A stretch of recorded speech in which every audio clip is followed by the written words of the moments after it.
Indian secular ফ্রন্টের পক্ষ থেকে এখানে যে সমস্ত সংবাদ মাধ্যমের বন্ধুরা এসেছেন তাদের সকলকে আমরা স্বাগত জানাই এবং ধন্যবাদ জানাই এজন্য যে আজকে ইন্ডিয়ান সেকুলার ফ্রন্টের দ্বিতীয় পর্যায়ের প্রার্থী তালিকা আমরা প্রকাশ করব। আপনাদের জানিয়েছিলাম, সেই মোতাবেক আপনারা এই পূর্ব নির্ধারিত যে প্রেস কনফারেন্স সেখানে এসে উপস্থিত হয়েছেন। আমরা আমাদের পার্টির পক্ষ থেকে আপনাদেরকে বিশেষভাবে ধন্যবাদ জানাই। প্রথম পর্বে আমরা 8টা প্রার্থীর নাম ঘোষণা করেছি। দ্বিতীয় পর্যায়ে এসে আজকে আমরা আরও কয়েকজন প্রার্থীর নাম ঘোষণা করব। প্রথমে আমরা প্রার্থীদের নাম কেন্দ্র ভিত্তিক প্রার্থীদের নাম ঘোষণা করব। ঘোষণা হয়ে গেলে আপনাদের যা জিজ্ঞাসা সেই প্রশ্ন আপনারা করতে পারেন। সেই সঙ্গে ভগবানগোলা বিধানসভার উপনির্বাচন আছে। আপনারা জানেন যে লোকসভা ভোটের সঙ্গেই ভগবানগোলা, মুর্শিদাবাদে ভগবানগোলা বিধানসভা, সেখানে উপনির্বাচন আছে এবং বরানগরেও আছে। কিন্তু আমরা প্রার্থী দেব ভগবানগোলা বিধানসভায়। আপনারা জানেন ভগবানগোলা বিধানসভার বিধায়ক ইদ্রিস আলী কিছুদিন আগে ইহলোক ত্যাগ করেছেন।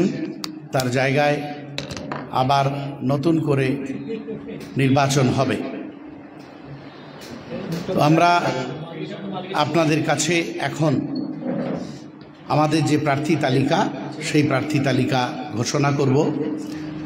মূলত 5টি নতুন অঞ্চলের নতুন লোকসভা কেন্দ্রে প্রার্থী ঘোষণা করব, আর একটা উপনির্বাচন ভগবানগোলা, সেটার প্রার্থী ঘোষণা করা হবে।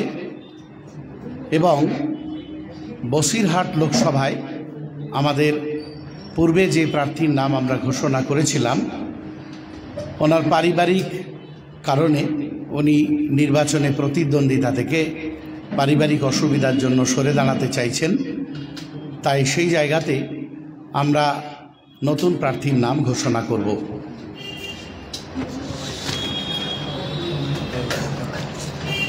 এখানে আমাদের পার্টির চেয়ারম্যান তথা বিধায়ক পীরজাদা মোহাম্মদ নওসাদ সিদ্দিকী সাহেব উপস্থিত আছেন এবং আমাদের অফিস সেক্রেটারি নাসির উদ্দিন মীর সাহেব উপস্থিত আছেন। আমি চেয়ারম্যান সাহেবের অনুমতি নিয়ে প্রার্থী তালিকা ঘোষণা করছি। দ্বিতীয় পর্যায়ের প্রার্থী তালিকা ঘোষণা করছি। 22 যাদবপুর লোকসভা কেন্দ্র, অ্যাডভোকেট নূর আলম খান, বিশিষ্ট আইনজীবী অ্যাডভোকেট নূর আলম খান যাদবপুর লোকসভা কেন্দ্র থেকে প্রতিদ্বন্দ্বিতা করবেন আইএসএফ প্রার্থী হিসাবে। 6 নম্বর বালুরঘাট লোকসভা কেন্দ্র থেকে আমাদের প্রতিদ্বন্দ্বিতা করছেন রায়গঞ্জ বিশ্ববিদ্যালয়ের অধ্যাপক ডক্টর মোজাম্মেল হক। বালুরঘাট লোকসভা কেন্দ্র থেকে প্রতিদ্বন্দ্বিতা করছেন অধ্যাপক ডক্টর মোজাম্মেল হক, উনি রায়গঞ্জ বিশ্ববিদ্যালয়ের অধ্যাপক। উলুবেড়িয়া লোকসভা কেন্দ্র থেকে হাওড়া জেলার 26 উলুবেড়িয়া লোকসভা কেন্দ্র থেকে প্রতিদ্বন্দ্বিতা করবেন অধ্যাপক মফিকুল ইসলাম। উলুবেড়িয়া লোকসভা কেন্দ্র 26 উলুবেড়িয়া লোকসভা কেন্দ্র থেকে প্রতিদ্বন্দ্বিতা করবেন অধ্যাপক মফিকুল ইসলাম। আলিগড় মুসলিম বিশ্ববিদ্যালয়ের ঐতিহাসিক আলিগড় মুসলিম বিশ্ববিদ্যালয়ের পশ্চিমবঙ্গ যে ক্যাম্পাস আছে মুর্শিদাবাদ, সেই ক্যাম্পাসের অধ্যাপক মফিকুল ইসলাম। 15 নম্বর ব্যারাকপুর লোকসভা কেন্দ্র, 15 নম্বর ব্যারাকপুর লোকসভা কেন্দ্র থেকে প্রতিদ্বন্দ্বিতা করবেন অ্যাডভোকেট জামির হোসেন, বিশিষ্ট আইনজীবী অ্যাডভোকেট জামির হোসেন 21 নম্বর ডায়মন্ড হারবার লোকসভা কেন্দ্র, 21 নম্বর ডায়মন্ড হারবার লোকসভা কেন্দ্র থেকে প্রতিদ্বন্দ্বিতা করবেন। মজনু লস্কর, ভারত সরকারের যুব দপ্তর কর্তৃক আউটস্ট্যান্ডিং ইউথ অ্যাওয়ার্ড প্রাপ্ত, উনিও কিন্তু অ্যাডভোকেট মজনু লস্কর ডায়মন্ড হারবার লোকসভা কেন্দ্র থেকে প্রতিদ্বন্দ্বিতা করবেন।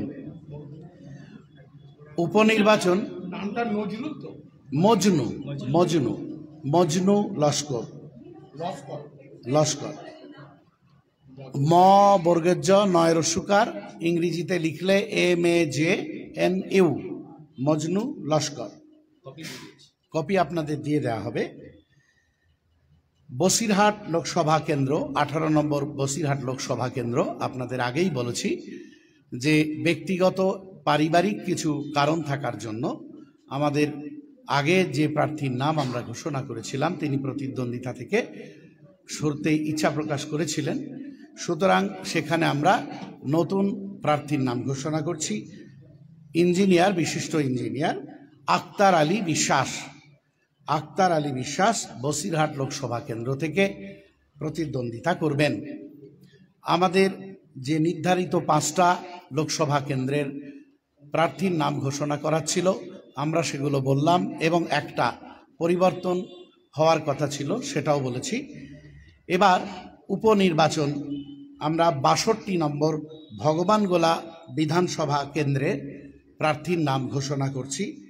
শিক্ষাবিদ এবং শিক্ষক মোহাম্মদ মুর্শিদুল আলম 62 নম্বর ভগবানগোলা বিধানসভা কেন্দ্র থেকে প্রতিদ্বন্দ্বিতা করবেন। মুর্শিদুল আলম, মোহাম্মদ মুর্শিদুল আলম ভগবানগোলা উপনির্বাচনে প্রতিদ্বন্দ্বিতা করবেন ISF প্রার্থী হিসাবে।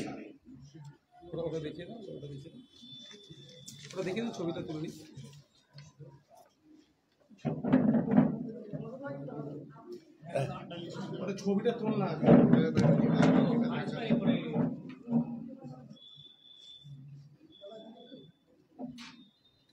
হ্যাঁ, সব দিকে দেখো।